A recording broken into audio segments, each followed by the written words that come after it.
The views and opinions expressed in The Fact Is with Hollis Grant are those of Hollis Grant and do not necessarily reflect the official policy or position of Droids Canada Network. Droids Canada Network does not take responsibility for any content or position produced by Hollis Grant and his show. Listener discretion is advised.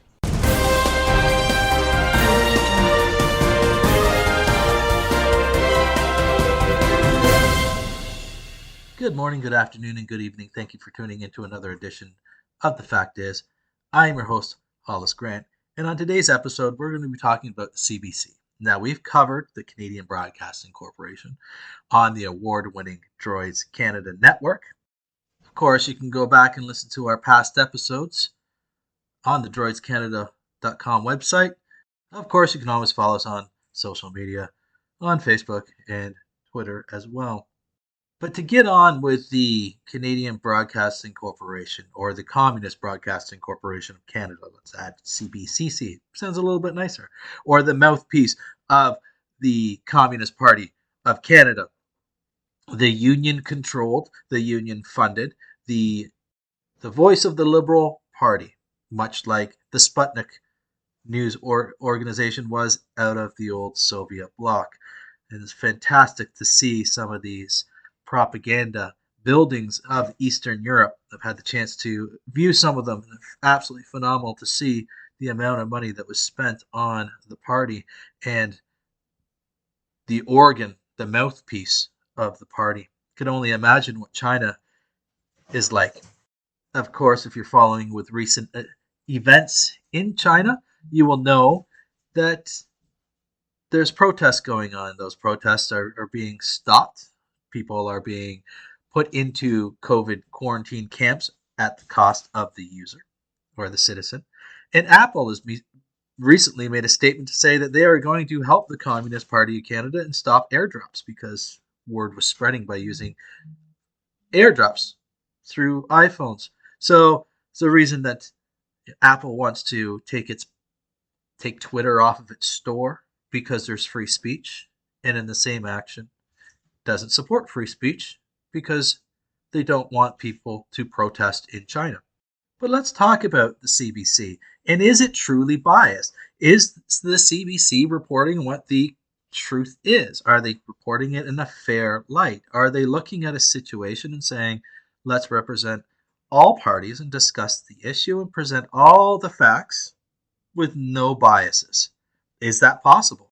Well, we covered a few episodes ago about the doctor in London, Ontario, talking about the junkies in Woodstock, Ontario, and what her opinion was. But let's go on and take a look at Wikipedia and see what they have to say about CBC. So if you were just to type in CBC News on Wikipedia, you're going to get the standard blurb. CBC News is a division of the Canadian Broadcasting Corporation responsible for the news, gathering, and production of news programs on the corporation's English language operations, namely CBC Television, CBC Radio, CBC News Network, and CBC.ca. Founded in 1941, CBC News is the largest news broadcaster in Canada and has a local, regional, and national broadcasts and stations. It frequently collaborates with its organizationally separate French language counterpart, Radio Canada Info. All sounds great. So if you go in and you take a look, you see their headquarters, the area served, the key people, services, their website. Then you'll see history. We can get on with the history. News output programming. And then, of course, the fourth tab down is bias allegations. Now, it's interesting that Wikipedia would point out that there's bias allegations if this is a Wikipedia page. Because if this truly was free press and truly was independent, then Wikipedia wouldn't certainly have bias allegations. But maybe those bias allegations are misled or misleading, because maybe it doesn't apply to the CBC. The CBC, when it started in 1941, was a fantastic idea. All the way up until the 70s into the 80s, it was a wonderful idea to connect Canadians together, which is a vast landscape. It's a huge area to cover. And the idea was to bring unity and the same messaging all across, which was a wonderful idea. Promote Canadian content, promote local regional news and national news so everybody knew what was happening throughout Canada. Wonderful idea. That started to change into the late 80s, 90s, and then into the new millennia. And here we go. Bias allegations. So when did they first start? Well, it first appears in 2002. Now, according to Wikipedia, we'll read exactly what it says as of the current date. Public surveys in 2002 suggest that the CBC was viewed as less objective than other Canadian news networks, with results suggesting potential left-wing biases. The source for those? From a website called Policy Options. Now you can type in policy options. CBC television news has a bias problem. And it goes on to make some rather interesting points. So, for instance, the article goes on to say, and I quote, I want to argue that left-right division over CBC News is unhealthy for democracy, dangerous for the CBC, corrosive of Canadian national identity, and harmful to the political left. But first, consider some of the survey evidence that shows significant ideological conflict over CBC television news. Point 1. Self-described left-wingers are about twice as likely as self-described centrists to have watched the CBC News the night before the survey interviewed, and half as likely to have watched CTV or Global, privately owned networks. NDP voters were more than twice as likely to have watched CBC than Alliance voters, and less than half as likely to have watched CTV or Global.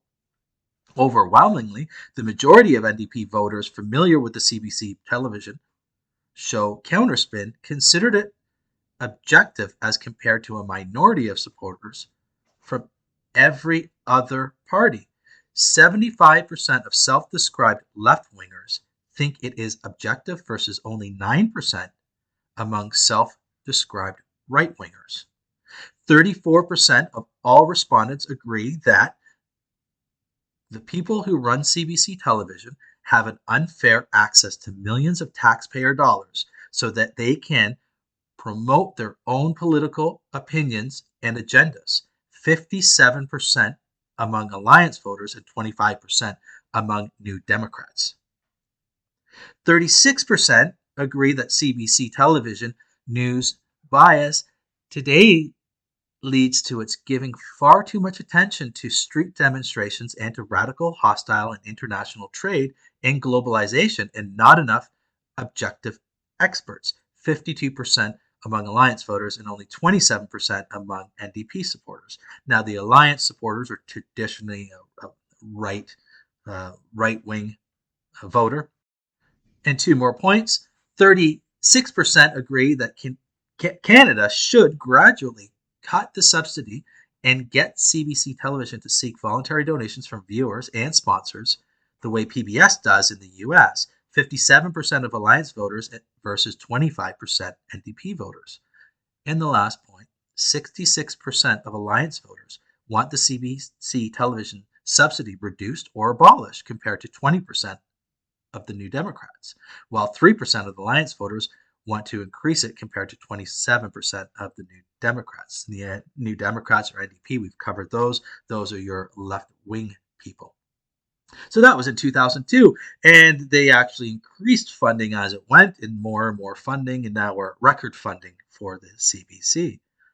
In 2009, CBC President Hubert Lacroix commissioned a study to determine whether its news was biased, and if so, to what extent. He said, quote, our job, and we take it seriously, is to ensure that the information that we put out is fair and unbiased in everything we do. The study suggests Canadians perceive the CBC as having a more left-of-center bias other than Canadian news organizations. Now, we'll come back to 2009. In 2017, a survey of Canadians suggested that CBC television was the most biased national news outlet, perceived by 50% of Canadians overall, tied with the Globe and Mail.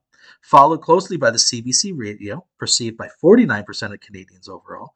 Respondents predominantly saw a bias towards CBC TV and radio coverage favoring the Liberal Party, a view that held consistently across Conservative, Liberal, and NDP voters.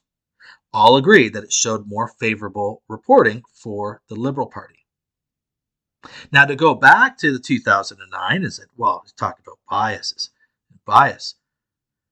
Well, here we go. In 2019, 2 weeks before the 2019 federal election, the CBC sued the Conservative Party of Canada for using excerpts from its leaders' debate in campaign material.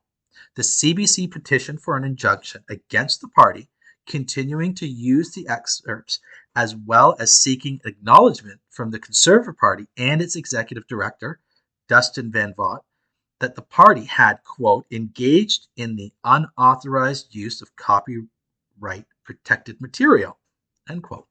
In response, the Conservative Party stated that 17 seconds of footage had been used.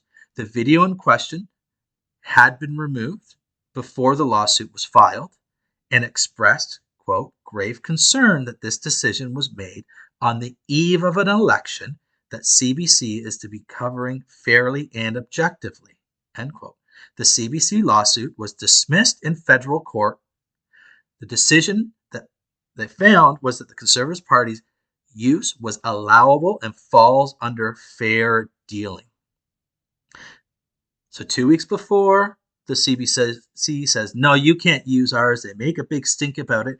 They publish it in the news cycle. So 2 weeks leading up to this election, they're saying, well, the Conservative Party ripped off our material. They took all our material. They can't do this. This is unfair. How would they do this? Why would a party take copyright material? And kept reporting on it. And sure enough, they found that it was fair use. In January 2022, and this is tying back to the 2009 investigation. So in 2002, journalist Tara Henry publicly explained that she had left the CBC saying that it has a, quote, radical political agenda, end quote, that focuses too much on racial issues while ignoring important community and economic issues. Taken from the article, straight.com, and the headline is ex-CBC journalist Tara Henry declares on Substack that she quit her job due to the public broadcaster's shifting politics. Quote, people want to know why, for example, non-binary Filipinos concerned about a lack of LGBT terms and tang-along is an editorial priority for the CBC when local issues of broad concern go unreported, she wrote.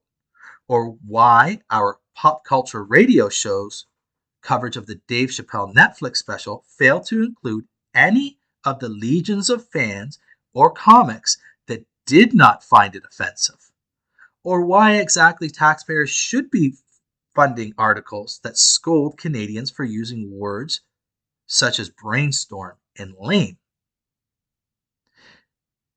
The answer, according to her, is that working at CBC now is, quote, is to accept the idea that race is the most significant thing about a person, and that some races are more relevant to the public conversation than others. It is in my newsroom to fill out racial profile forms for every guest you book, to actively book more people of some races and less of others, she added. So here's an excerpt from a job posting at Kids CBC, because not biased, correct? All I'm hearing is that CBC is not biased. So here we go. This is from a job posting, Kids CBC. Hello, if you're here to find instructions regarding a self-tape audition submission for the male Kids CBC host, you're in the right place. Below, you will find a PDF with the audition material and all of the instructions. Please only submit if you match the following criteria. Male, between the ages of 23 and 35 years. Any race except Caucasian. If you meet that criteria, you could apply to work as a host at Kids CBC. This story was broke in 2013. There's a National Post article about it. There's plenty of articles about it. It takes a little while to find if you're going to search along in Google, but there is links, and we'll even post this one up on our Facebook page. This is something that should be read, but it shows you, in their own words, no white people. And here is an excerpt from the article. The casting agency said the "no whites" ad was a mistake. Well, yes and no. Being so blunt about it was the mistake. But were they mistaken to assume that the CBC didn't want a white guy? Doubtful. I've had my own experiences with the CBC's diversity politics. And the article goes on to highlight examples in detail. So it'd be interesting to see, how do you feel that the CBC is? Is the CBC a completely bias-free, free press that will cover all news and follow the facts where they may? Or will they give preference over race, as one employee put it? Will they cover the ongoing issues in Ukraine and Russia fairly and objectively? Or have they been printing and reporting on quote-unquote fake news, or American propaganda, or Russian propaganda? Or is it important to them? Thank you to the fans that do reach out to us and have sent us messages on Facebook. We definitely appreciate those. And we appreciate you listening to the show. And we appreciate your input. We like to hear from you here at the show. And with that being said, I'd like to say thank you for tuning in to another edition of The Fact Is. I'm your host, Hollis Grant. And have yourself a great week, and we'll see you next week. Dun, dun, dun, dun, dun, dun, dun, dun, dun, dun, dun. Salsa shark. We're going to need a bigger boat. Throughout history, they have been a part of our Canadian life. Men and women who have made their mission to entertain their fellow man. They've worked hard enough. Isn't it time they had their own podcast? Droids Canada. This podcast would be great if it wasn't for the internet trolls. I don't bother them, and they don't bother me. I could do without the bad reviews in the iTunes store. You have that podcast with that guy who was at that Comic-Con in the last year? You should hear the barrage of the stupid questions I get on our SoundCloud account. What do you mean there was coughing? How am I going to hear a podcast with coughing? You feel a lot better if you just rip into the occasional guest. You're a host who doesn't get paid. You can't just do anything you want while you're recording. What kind of podcast are you running here anyways? Droids Canada Podcast present. You think anyone can see us down here? Why, you think you want to have sex or something? Can we? Droids Canada Podcast. The only show to rip off a Clerks trailer. You hate people! But I love Comic-Cons. Isn't it ironic?